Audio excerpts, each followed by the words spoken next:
So hi guys, this is a video showing you guys how to straighten your bob wig like a pro. So the first thing you need is your picking comb, then you need your heat protectant, then your wax stick, then you need a lightweight oil, and finally your hair straightener. See, when it comes to straightening of bob wigs, I feel like I'm fit to be called a pro in straightening of bob wig, because if you don't know, I'm an avid bob wearer. Like, bob wig is one of my major wigs, so I had to learn the act of straightening my bob wig and straightening it in a way that lasts me for months. Mind you, this straightening method I'm talking about here is not something you do every day. It's something you can do once in a month, and it lasts you all through the month as long as you keep your hair well. Emphasis on keep your hair well. So firstly, what you're doing to do is just to select a section of the hair. I usually do 2 lines at the same time. If you can do 1 line, depending on how thick the lines are. Like personally for this strand, the lines were not that thick. At least they were not thick enough for me to do one strand. And moreover, I didn't have the strength to be doing 1 strand and wasting my time. So I just did 2 lines at the same time. But for these 2 lines, you just have to ensure that the heat penetrates each of the lines. You have to ensure that the heat penetrates it. How do you do that? When you're straightening, you're not just running the hair through it. I feel like I fast forwarded this video a little, so you guys may feel like I'm running the hair through it, but that is so not the case. I literally leave the straightener on one hair for the least 30 seconds, or one section for the least 30 seconds. Mind you, once I cut out the 2 lines, I'm taking just tiny sections out of it. You will see it here. After putting my heat protectant, I'll just cut out tiny sections. My straightener is a wide mouth straightener, so the sections I'll cut out from my straightener with my straightener might be different from what you cut out with your straightener. Then, if you guys can see, I ran the straightener through this hair simultaneously for over how many times? I was just running it through the hair, and I was using the picking comb, to ensure that the heat actually gets into the hair by separating it from the other strands. Then another thing I want you guys to notice, that when you're straightening a bob wig, you're not just straightening it and getting to the end and bending it the way I usually see people on the streets of YouTube do. Like, bob is not just a sudden curve. I don't know, I didn't show you guys how not to straighten a bob wig, and I feel very sad about that. But when you're straightening a bob wig, you don't just get to the end and curve your hand. It gives one kind of sharp bend, and you will be both know bob is a gradual curve. It's not a sharp bend. So what I usually do is, when I'm straightening the bob wig, if you notice the way I hold my hand, please just notice the way I hold my hands. My hands are there, and my hands are curving from the very beginning. Can you guys see? My hands are curving from the very beginning. Like, it's not just straightening and then curving. It's curving from the very beginning.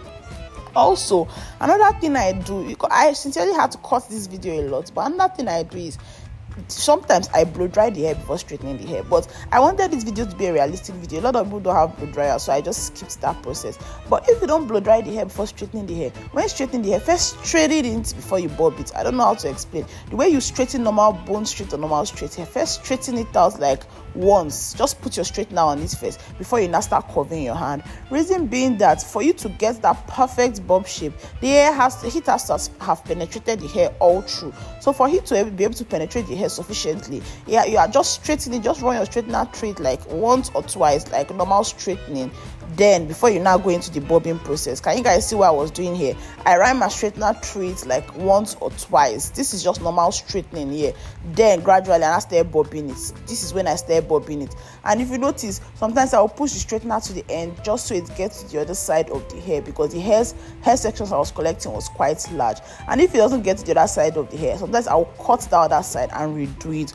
Or sometimes I'll just use my second hand to pin the 2 sides of the straightener just so the heat sufficiently penetrates it. You're not running the straightener through it in seconds, so you're literally putting the straightener like continuously until the heat goes through it. What straightens a hair is heat. So if the heat doesn't get through the strands of the hair completely, that hair doesn't do you have not done a good job at straightening the hair. You have to ensure that the heat goes through the strands individually and completely. That is the reason why we don't usually straighten the hair in group, but we just straighten it per line.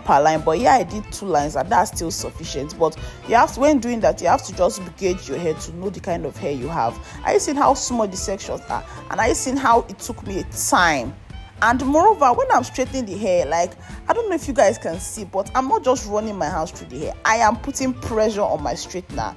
There's a difference between when you roll your hands through the hair and when you put pressure on your straightener. When you put pressure on your straightener, it's like you're putting pressure, like when you're ironing. If you just run the iron through the clothes, it doesn't do much. But when you put pressure on the iron, that's when it is straightened down. So also straightener, you know, it's both heat you're using. You have to put pressure on your straightener. You have to press it. When you're straightening, your hands should pain you. I know that's a bad yardstick, but that's honestly the gospel truth. You have to put pressure on your straightener just so the heat can penetrate the hair. By the time you put pressure on your straightener and you're straightening it and you're taking your time, you're not just running the straightener through the hair. Like, give each section at least 30 seconds for both the straightening, the bobbing, the putting pressure. Just give it at least 30 seconds, and I promise you're going to see a difference in your straightening routine. So if you're not following these steps in your straightening routine, just go back and follow these steps and come back and tell me how well they actually worked for you. I want to reiterate the format in which I used to straighten the hair. I pick out a section, then I first straighten the hair. If you guys notice, I ran my straightener through this particular section a couple of times. It took me like 3 times of running my straightener through it before I now started curving my hand. By here, I'd already started bobbing it to give it that bob effect. And I seen how I ran the straightener through it multiple times. It's just to get the heat to penetrate deep inside the hair. I also want you guys to take note. My straightener is very hot, so I usually go for a heat. I usually regulate it to, let's say, like 370 or a 400 at most. I don't go for the highest heat just because I want the heat to get through to the hair. You end up damaging your hair. So what I do is I just reduce the straightener a little, then run the straightener through the hair. When it comes to the closure, you have to divide the hair into small sections. I mean, you're going to divide this hair into literally tiny sections, because in as much as we want the hair to be flat, the closure is the part that needs to be the flattest, you understand? So I usually just put wax stick on the closure itself, then I run my straightener through the hair. If you guys notice, when I start straightening the part of the closure, I start from the root of the closure. I don't know if I did it here again. Okay, I think I did it here again to show you guys, but I started from the root of the closure when straightening it. I didn't just do it like that. I started from the root of closure. This is just to enable the heat to get to the bottom of the closure. Do you understand? Because that's the part that ensures that the hair is flat. And even after doing this, I still had to go in with this thing, my hot comb, just so that the heat can get into the root of the closure. And you have to divide your closure into smaller sections. And I used to, now once I straighten, I blend it in. I straighten, I blend it in. That's basically the thing. Then once you blend it in at a point in time, then you now straighten the whole thing together just so it blends in. At this point, if you want any pattern, if you want a C-cut, center pattern, side pattern, this is the time that you actually need to do the pattern, because you're straightening it according to where the pattern is. After I had finished doing this as a center pattern, I realized my client said she wanted a C-cut, so I had to now redo the C-cut. It just made me spend more time, because if I had done it as straightened as a C-cut, it would have been easier. But all the same, that happened and I just had to recut it. But I'll show you guys when I did that recutting. I want you guys to notice my hand movement when I got to this point. Are you seeing the way I place the straightener just so the heat can get to the root of the closure? I feel like your hand movement here is very essential. And mind you, I am still pressing the straightener to the hair. This one, it seems like I'm lightly running it through, but I promise you that's not the case. I am pressing the straightener, like I'm pressing it in that my hands will pain me, just so that the fact that the straightener is not at the highest doesn't mean the heat does not get through to the strands of the hair. By keeping it and pressing it through it, I feel like the heat penetrates more, and then you don't need to go as many times as you would go if you did not press the heat through it. So basically, I noticed that that's what works for me, and the straightener becomes so hot that I just use my picking comb to just wedge it in and to just ensure that this thing does not burn my hand. And like as you can see, I'm still picking tiny sections. Then if you're doing a center pattern, once you get to the center pattern, you have to still ensure like you're straightening it according to how the pattern is. You're not scattering the pattern.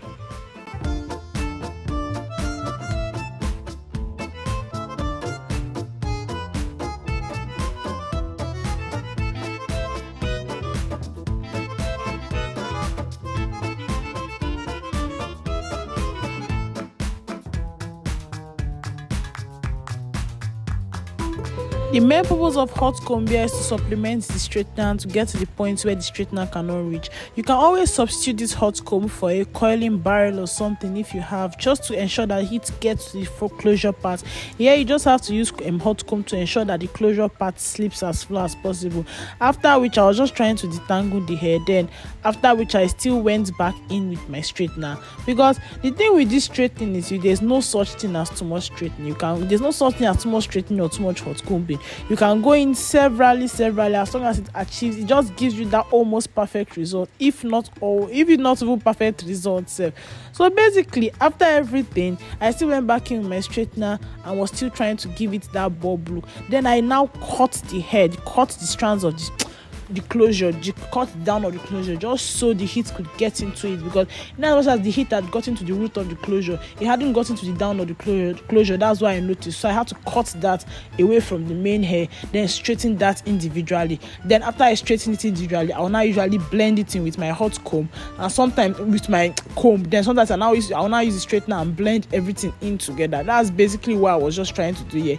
I did it for the first side and I also did it for the second side, straightening it, then blending it together with my straightener. And if you can see also what I was doing there, I now collected a little bit of wax stick in my hand just to tame out the flyaways that were on the hair. Then I also continued blending the hair back in, because straightening the hair in group is always to blend it in, and it always gives it that seamless finish that we want. And mind you, notice the way I was bobbing the hair. I did not just bob it and curve my hand suddenly. It was a gradual curving of the process. Like I said earlier, there's no such thing as too much hot comb, so I went in with my hot comb multiple times to get the result I wanted. Then I also used this shine and jam gel. This gel is God's gift to mankind. I just use a little on my wide closures, especially when I do a C-part. This closure is also to tame away flyaways, and also just to ensure that the closure has a seamless finish. This toothbrush also is just the same thing, just to tame flyaways. You can always skip this part if you don't have this, but based on it was for a client, I just had to go out here. I was still just trying to ensure that the C-part was perfect and basically everything.